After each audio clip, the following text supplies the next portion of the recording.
book, well, almost the first book that got me into doing altered books. This was an original Salvatore Dali book that I bought for like $3-4, I guess, at Barnes & Noble, and tore it all apart. And this is how this ended up. So that's that one. Then I had so much fun with that, I went on to this. Now, this book I had purchased, I think, in a used bookstore, and the name of the book was The Magic World of Roses. All of the wealth of pages that were in here, I took a lot of them out, and I made this book. I made a collage, which I didn't bring with me. I made a little book in here.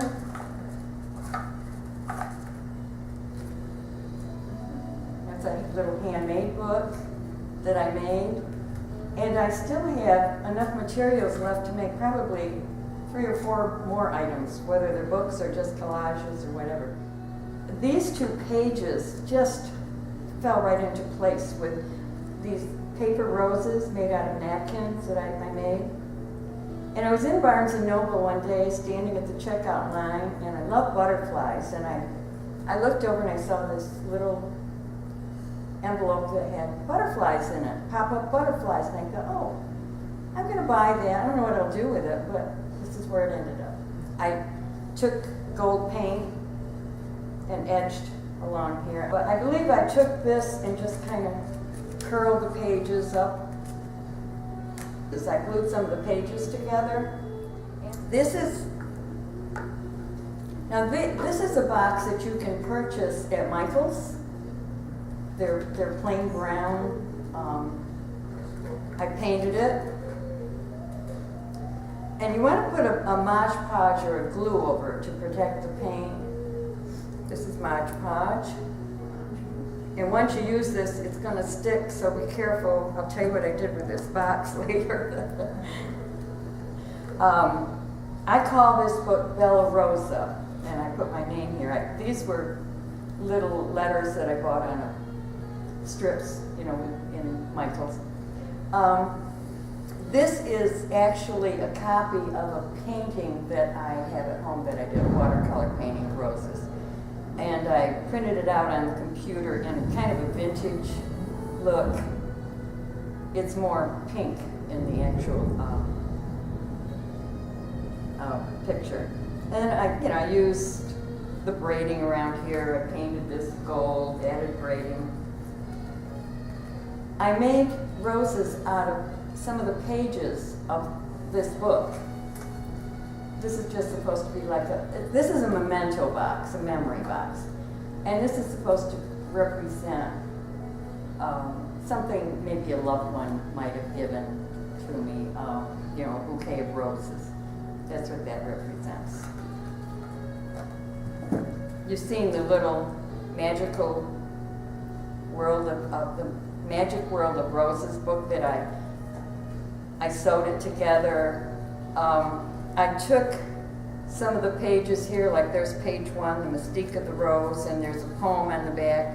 Page 2, A Rose is Historic. So it has its own little chapters in here. And these are all poems that I've written about roses. So I've made little scrolls with them, and I stored these in here. This was a Christmas greeting card that I love Victorian-looking cards, and this is a Christmas greeting card. So I put that on the inside here, and then this is a birthday card that my husband had given to me. So I put that in the base. Then I love music and I love to dance. So I happened to find this book, I believe in Barnes & Noble, and it says, I hope you dance. And I thought, oh, perfect, I'll do something with that. So I added these things on the cover. This is a picture of my husband and myself at our daughter's wedding. And So I went through, and this is all collage. It's poems that I've written about dance and music. There were pages in here that were already there. I left those. This is my husband and me at a senior, that's my senior prom. I won't tell you when. And so as I go through, I've saved images. This is my mom and dad dancing, my mom dancing with a friend of hers. And it's more of a photograph album, actually, for myself. This book, so I thought, well, I'll make a book, I'll start it. So I had some very pretty rose tissue paper with roses all over it. So first I put gesso over the whole book so that, I think the book is navy blue underneath, and I didn't want that to show through this, so I put gesso all over it, and it also gave it a little texture. So of course that took a couple days to dry, because I did the front, then I did the back. So then I took the tissue paper and glued that on with just regular glue. And now before I go any further with this, I will cover this all with Mod Podge to protect it. Then I also took some lace and glued that around the whole edge. So it makes a rather feminine, lacy looking book. Now, my next step will be to lay, I can't do it and let everybody see it, but to lay, I love photos of Victorian young women.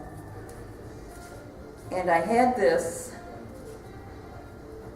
and this is, what's it called, Suzanne? The tint I put on it. Sepia Yes. tone, yeah. Yes, I printed this out in the sepia color to make it look old and antique.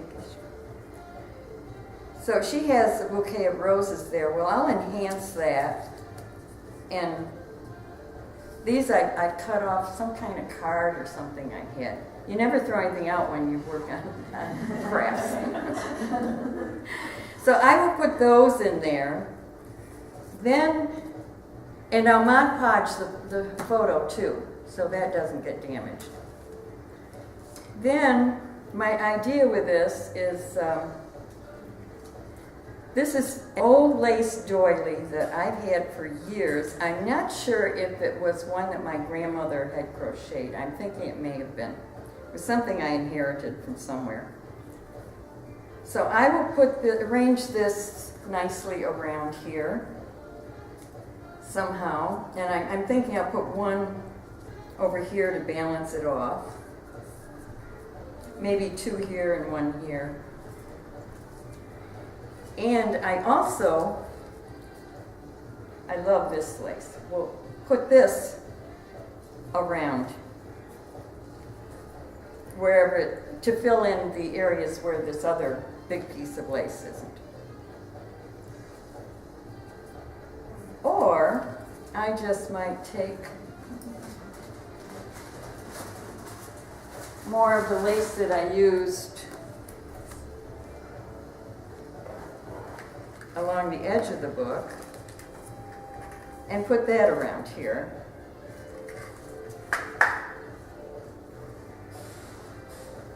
With maybe this glued over it. I'll see what looks best after I've laid it all out. Put these roses in. And that'll pretty much be the cover of the book. Now I haven't decided yet what I'll do with the inside. So I have all these yellow stickies in there. I rather like this framed area. And I'm thinking, well, maybe I'll do something with that page, maybe add some color to it. I'll cover up the photo that's in there, I'm sure. But maybe add some gold around the frame part. Maybe put a poem in, or maybe some of my watercolor vignettes I might put in there. So and then probably glue the pages together that are between, because I'm not interested in the story at all. And there are some neat little things in here. So I don't know what I'll do with the inside yet. But that's the beginning of this book. Thank you.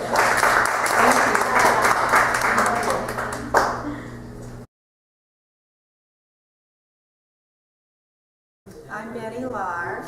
I'm an oil painter, basically. I've been painting for 40 years or more.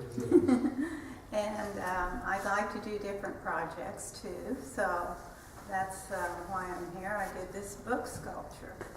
I've done another kind of book sculpture where you fold the pages. This is an angel and made from a hymnal. So you have the music design on the skirt. And there's a side view. So you can sort of tell a little more about it. And I sprayed it with the gold glitter spray. And that made these pages curl by themselves when they got damp, you know, sort of like your book with the pages. But I didn't have to do it. It just did it by itself. And here's one that I have started. And there's a formula, and I can't tell you what it is at the moment because I've got it written down. But you do so many pages of this folded this way. I started at the back. And then you do, you know, the pages folded this way. And when you get them all folded, then you just bend the book back and glue the back and the front together. So, and I see you didn't have to tear any of the pages, just folded.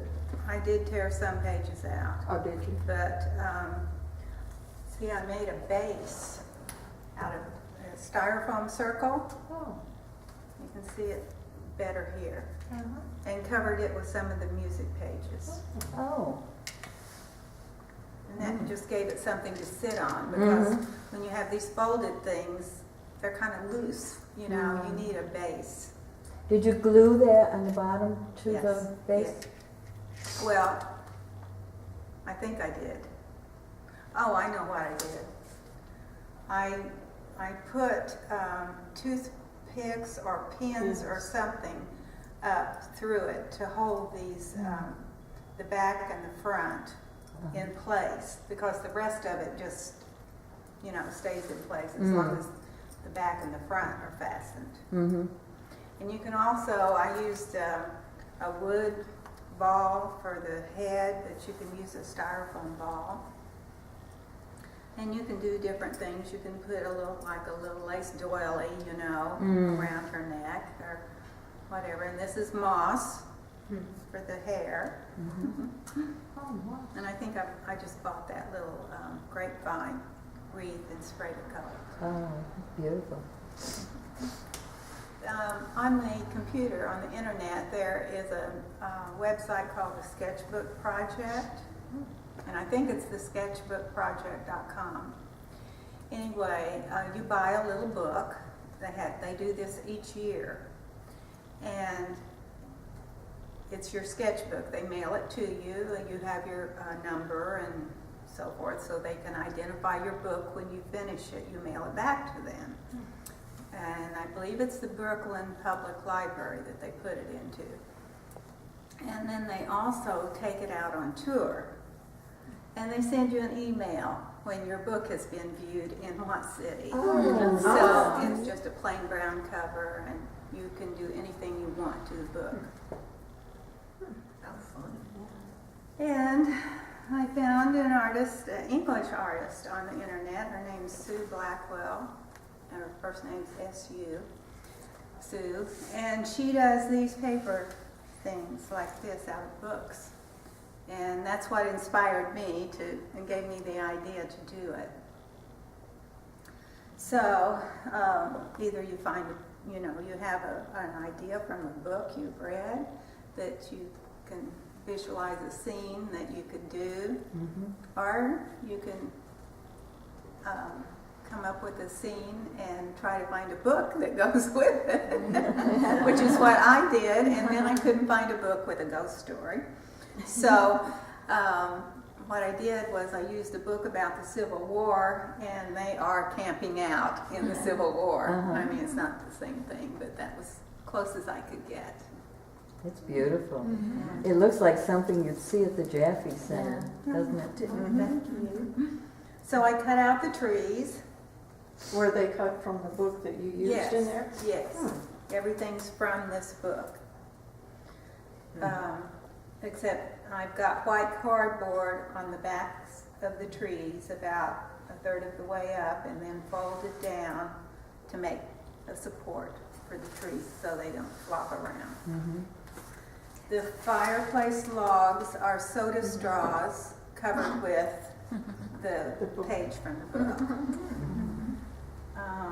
The tent, I used toothpicks to make it stand up, and for the tent pegs. The lights, oh, and then I drew the boys, you know, and cut them out, and they have the same cardboard behind them to make them stand up. The lights, I found those on the internet from a company called Circuit, CIR-KIT, and they sell dollhouse things. And these lights are for a dollhouse fireplace. And that was the closest I could find, you know. I searched the internet, but they work great. And they burn for 2 years. Wow. See the back, but it has a false bottom, so that there's room for the electronics. Through the book to Yes, all the way through. all the way through. Make a hole. It's like this big, and then I lined it with something, and then I put a cotton ball in it to keep the lights positioned. They don't get hot, so.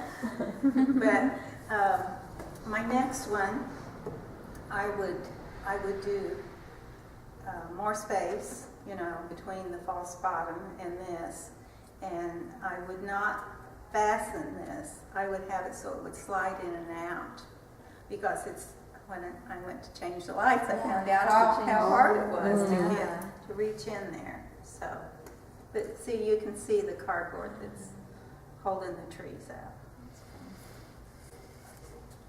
And I glued a piece of black construction paper here so that no light can get through the crack. Do you do all the sketching first for the trees? And I know you did for the... I just did one pattern and cut the trees. They all look different somehow. You do. It's like so simple, but yet so clean that it just makes you relax looking at it. You know. Okay, thank you. Beautiful. Thank you.